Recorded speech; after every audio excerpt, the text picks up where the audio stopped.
ဖန်စီထင်းထင်းခံထားရတဲ့သွေးစည်းညီညွတ်သောတမကများအဖွဲ့ချုပ် STUN ကရုံးအဖွဲ့ဝင်တွေအားလုံးပြန်လည်လွတ်မြောက်လာကြပြီဖြစ်ကြောင်းသိရပါတယ်။ဝမ်ရှင်တာကုမ္ပဏီကနေအသင်းအဖွဲ့ဥပဒေနဲ့တရားစွဲဆိုထားတဲ့အမှုကိုရွှေပြည်သာမြို့နယ်တရားရုံးက2026ခုနှစ်ဖေဖော်ဝါရီလ19ရက်နေ့မှာဆွဲချက်မတင်ပြီးတရက်တည်းလွှတ်မိန့်ချမှတ်ပေးလိုက်တာဖြစ်ပါတယ်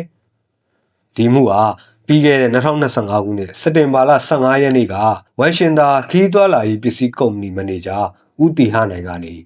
လုံသမားရေးအကူအညီပေးနေတဲ့ STUN အဖွဲ့ဝင်9ဦးကိုတရားလိုလုပ်ပြီးဆွဲဆိုခဲ့တာပါ။ STUN ကဒေါ်မျိုးအေးအပါအဝင်ခေါင်းဆောင်တွေနဲ့ရုံးအဖွဲ့ဝင်စုစုပေါင်း12ဦးဟာ2025ခုနှစ်ဇူလိုင်လကတည်းကအတီးတီဖမ်းဆီးခံခဲ့ရတာဖြစ်ပြီးစစ်ကြောရေးမှာရတရပတ်ကျော်ကြာချုံနှောင်စစ်မေးခံခဲ့ရပါတယ်။အဲဒီနောက်ဥပဒေနှစ်ခုအမှုပေါင်း17မှုနဲ့တီးခြားစီတရားစွဲဆိုခံခဲ့ရတာပါ2025ခုနှစ်အတွင်းမှာပဲမြောက်ကလာပါတရားရုံးကဂျွန်တူးမောင်ကို6လခြေချုပ်ရွှေပြည်သာတရားရုံးကဒေါ်မျိုးအေးကို6လခြေချုပ်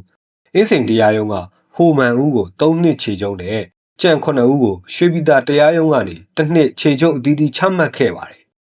အခုခါမှာတော့23ကြိမ်မြောက်ရုံးချင်းဖြစ်တဲ့ဖေဖော်ဝါရီလ19ရက်နေ့မှာကြံရှိနေတဲ့အမှုတွေကနေပါအပိသက်လွန်ငင်းခွင့်ချမှတ်လိုက်တဲ့အတွက်အဖွဲ့ဝင်အားလုံးအခုလိုပြန်လည်လွတ်မြောက်လာပြီဖြစ်ပါတယ်